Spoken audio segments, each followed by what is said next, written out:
सर्वे भवन्तु सुखिनः, सर्वे सन्तु निरामयः, सर्वे भद्राणि पश्यन्तु मा कश्चित् दुःखभाग् भवेत्।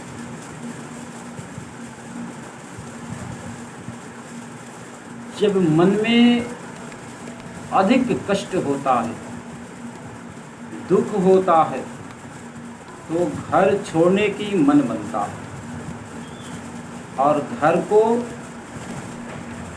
अंतिम चरण में आत्मदेव जी महाराज को बड़ा दुख हुआ, बड़ी ग्लानि हुआ कि चौथे पन में कोई पुत्र की प्राप्ति नहीं,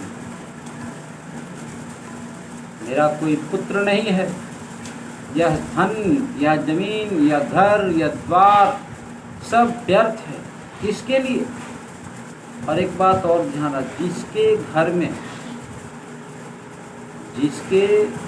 में कोई लाला लाली न हो, वह घर जो है शमशान के बराबर होता है।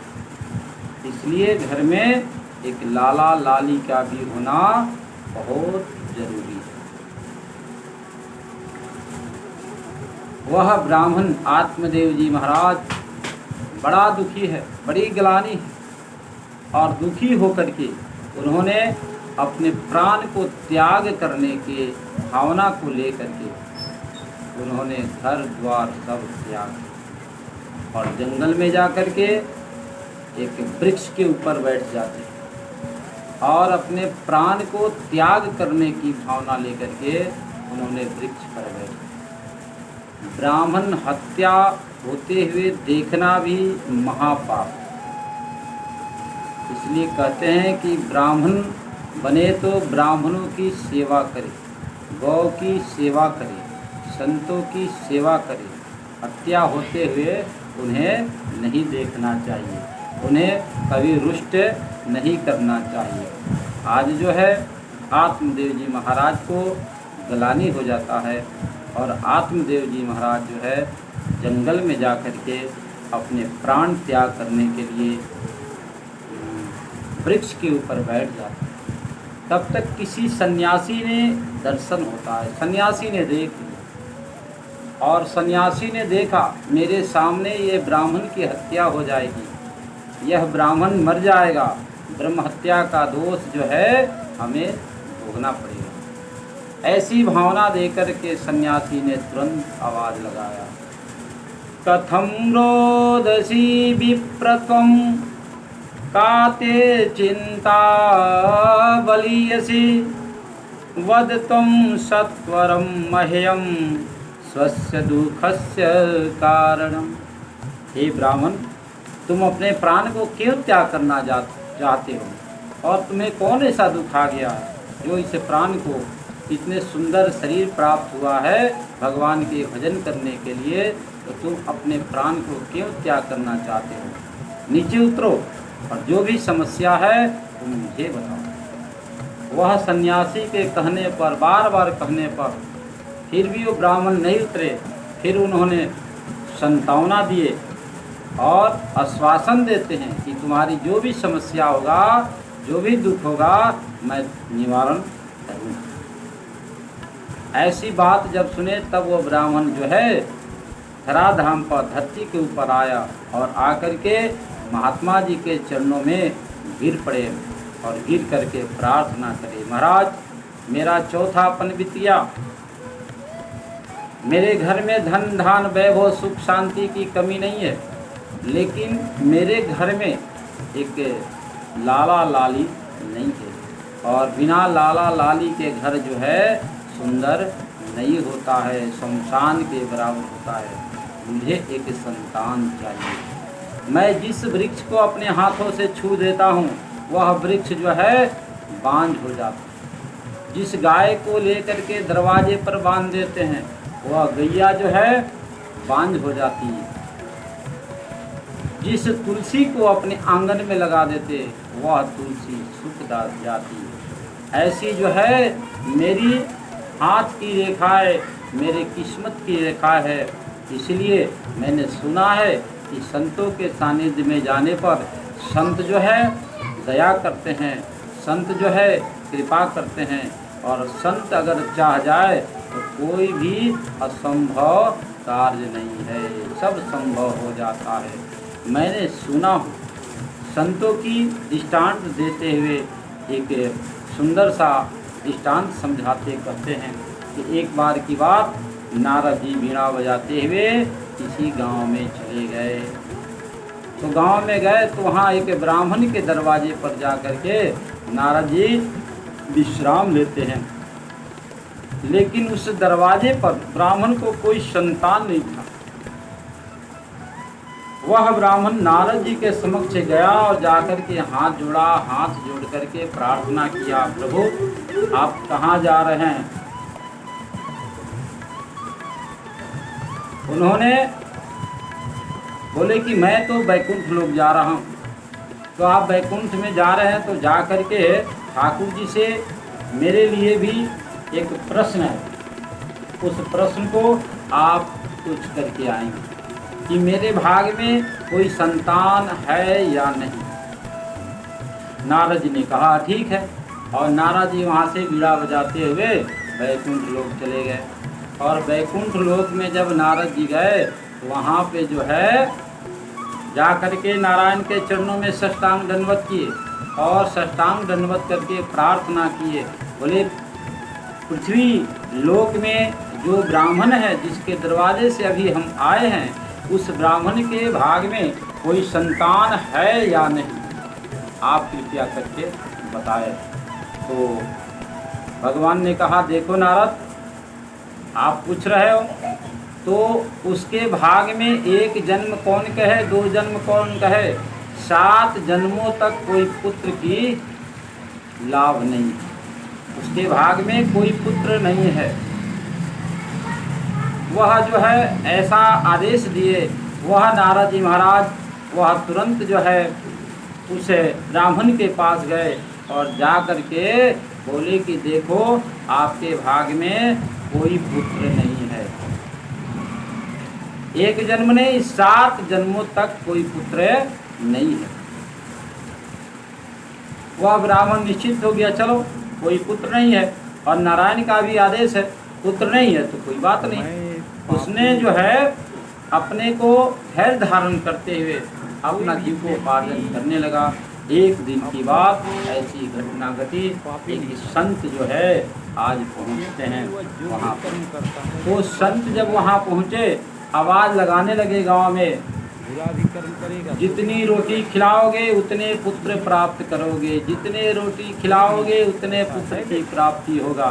अब यह बात जो है पंडितानी के कानों में गया और पंडितानी ने तुरंत घर से बाहर आई और उस महात्मा जी को लेकर के घर में गई। पहले पैर धोती है और उस जल से पूरे घर में छींटा देती है। कहा गया है नमो ब्रह्मण देवाय गो ब्रह्मण हिताय च जगद्धिताय कृष्णाय गोविंदाय नमो नमः।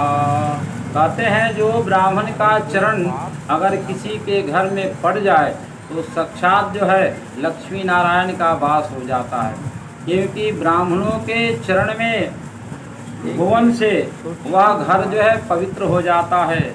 जिनके गृह पावन भय संत पधारे आए, जिनके गृह पावन भय ब्राह्मण पधारे आए, जिसके घर में संत और ब्राह्मणों का आगमन हो जाता है वह घर जो है पवित्र हो जाता है, सुंदर और स्वर्ग जैसा हो जाता है।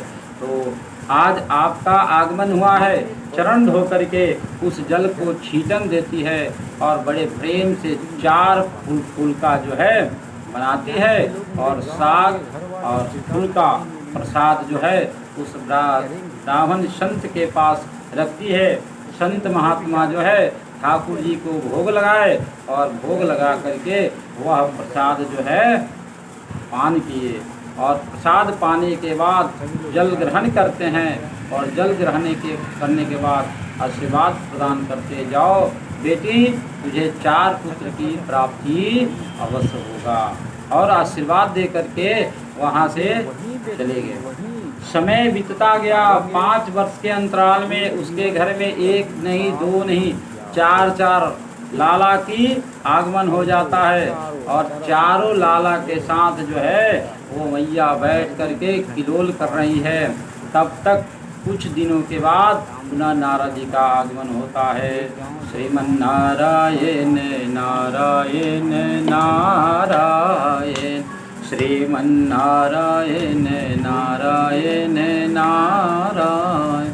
नारद जी का आगमन होता है। नारद जी को बैठाते हैं पंडित जी और बैठा करके आसन देते हैं, भोजन प्रसाद की पूछते हैं, शरण धोते हैं, जल का छिड़काव करते हैं। तब तक चारों बच्चा खेलते खेलते नारद जी के समक्ष में आ गए। तो नारद जी के समक्ष में आ गए तो नारद जी धीरे से पंडित जी के कान में मुंह लगा करके नजदीक में जा करके पूछते हैं, ये विप्र, ये सब चारों लाला आपके हैं? ब्राह्मण बोले, हाँ महाराज, ये चारों लाला जो है हमारे हैं। अब जो है नारद जी महाराज को टेंशन हुआ कि भगवान नारायण क्या हमसे झूठ बोलते हैं? इसके भाग में 7 जन्मों तक कोई पुत्र नहीं है और यहाँ 4 लाला जो है इनके आंगन में घुल रहे हैं। अब वह नारद जी महाराज तुरंत जो है वहाँ से वीणा बजाते हुए वैकुंठ लोक पहुँच गए। भगवान के चरणों में नतमस्तक हो गए और हाथ जोड़ करके प्रार्थना करते हैं, हे प्रभु, आप झूठ भी बोलते हैं। नारद, क्या बात हुआ? बोले कि आप जो है बताए कि जो भूमंडल पर ब्राह्मण है उस ब्राह्मण के घर में उस ब्राह्मण के कोई पुत्र प्राप्ति की लालसा कुछ 7 जन्मों तक नहीं है और मैंने देखा कि उसके घर में 1-2 नहीं 4 लाला डोल रहे हैं। भगवान ने कहा, हे नारद, अगर आप भी चाहे होते तो उस ब्राह्मण को आशीर्वाद दे दिए होते। मेरे ऊपर आपको विश्वास नहीं हुआ, इसलिए आपने उन्हें आशीर्वाद के रूप में नहीं प्रदान किया। लेकिन अगर आप आशीर्वाद दिए होते तो उन्हें भी आपके आशीर्वाद को पूर्ण करने के लिए मैं भले ही उसके घर में बालक बन करके रहता, लेकिन आपकी वाणी कभी व्यर्थ नहीं होने देते। वहाँ जो है जो लाला डोल रहा है तो ये लाला कोई और नहीं, मेरा ही अपना रूप है, क्योंकि उसके घर में जो है ये चारों रूप में हम ही विराजमान है। किसी संत की वाणी को पवित्र करने के लिए, सत्य करने के लिए मुझे 4 रूप में उसके घर में लाला बन करके खेलना पड़ रहा है। ये संतों की आशीर्वाद की ताकत है। तो संत अगर कृपा कर दे तो कोई भी कार्य जो है दुर्लभ नहीं होता है। तो आप संत महात्मा हो, इसलिए आप मुझे आशीर्वाद प्रदान करो और मुझे संतान चाहिए, इसलिए आप जैसे हो आप मुझे एक संतान की प्राप्ति करावे। इतनी बात कह करके वह ब्राह्मण जो है रोने लगा। महात्मा जी के चरणों में अपना जो है सर पटक पटक करके जब रोने लगा तो महात्मा जी को दया आई और महात्मा जी ने कहा, चिंता मत करो। वहाँ एक आम का वृक्ष था, आम के फल को लिए और वह आम के फल जो है उस ब्राह्मण को देते हुए कहा, लो यह फल जो है आप अपने पत्नी को ले जा करके खिला देना। अब तो वह ब्राह्मण बड़ा गदगद हुआ और ब्राह्मण जो है उस फल को लेकर के अपनी पत्नी के पास जाते हैं, जिसका नाम धुंधली है। तो धुंधली की बहन जो है वहाँ आई हुई थी। धुंधली की बहन जो वहाँ पर आई हुई थी और वह फल जो है धुंधली अपनी बहन को देते हुए कही कि देख बहना, यह हमारे पंडित जी महाराज फल लाए हैं, इसको खाने से सुंदर बालक की प्राप्ति होता है, आप जो है इस फल को खा लेना। दे करके पंडित जी वहाँ से चले गए। धुंधली कौन है? बुद्धि। और बुद्धि और उसका बहन कौन है? मन। तो बुद्धि जो है मन से कहती है। तो यानी मन आत्मा की साली है, तो बुद्धि मन से सलाह लेती है कि संत महात्मा के दिए हुए फल बुद्धि को प्रसन्न नहीं हुआ और वह फल गाय को खिला दी। गाय गौ क्या है? ये हमारी इंद्रिय, जो 5 कर्म इंद्रियां हैं और 5 ज्ञान इंद्रियां, यही जो है गौ है। तो उस गौ को लेकर के खिला देती है। और तो सारा जो व्यक्ति जिसका जीवन सारा समय अपने सुख अपने स्वार्थ में बीतता है और वह व्यक्ति जो है अपने काम की जो चिंतन में लगे रहता है, वही व्यक्ति धुंधली है। धुंधली उसी का नाम है जो अपनी सुख स्वार्थ में सब कुछ करती है। तो जिसके जीवन में धर्म नहीं है, काम सुख नहीं है, द्रव्य सुख प्रधान है, वही धुंधली है। जिसको धन की आकांक्षा बना है और चारों तरफ सुख ही सुख खोजता है, वह व्यक्ति धुंधली है। इसलिए धुंधली की मन में ऐसा खोट विचार आया। धुंधली के बहन का लड़का जो है, बहन से प्राप्त हुआ लड़का है, उसका नाम जो है धुंधकारी पड़ता है। और वह धुंधकारी जो है महाखल हुआ। लेकिन गाय के प्रभाव से जो पुत्र की प्राप्ति हुआ, उसे भी एक संतान की प्राप्ति हुआ, जिसे पूरा शरीर आपको मनुष्य का था और कान जो है गाय का होने के कारण उनका भी नामकरण गोकर्ण जी महाराज रखा जाता है। तो कहने का मतलब जो है, धुंधकारी महाखल गोकर्णो महापंडित, धुंधकारी महाखल हुआ और गोकर्ण जी महाराज जो है महापंडित हुए। नामकरण संस्कार का समय आया, धुंधली ने आकर के आगे खड़ी हो गई।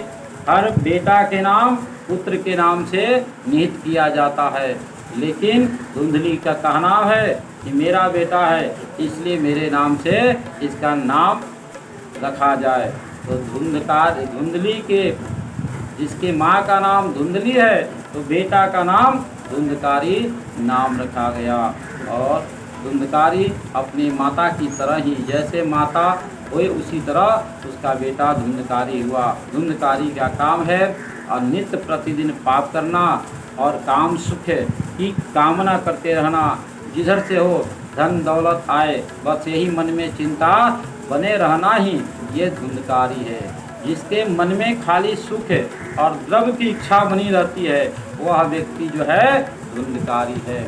और सारा भजन तपस्या त्याग करके भगवान के सानिध्य में नहीं आना ही ये धुंधकारी का कर्तव्य है। यह धुंधकारी जो है आगे चल करके महा पापिष्ट व्यक्ति बनता है। तो कहते हैं कि संत की कृपा से कुछ भी सुलभ हो सकता है, इसलिए संत के निरंतर आशीर्वाद लेने की कृपा बनाए रखना चाहिए। और संत की कृपा मिल गई तो सब कुछ प्राप्त हो जाता है। इसलिए संत हृदय नवनीत समाना, संतों का हृदय जो है माखन से भी कोमल होता है।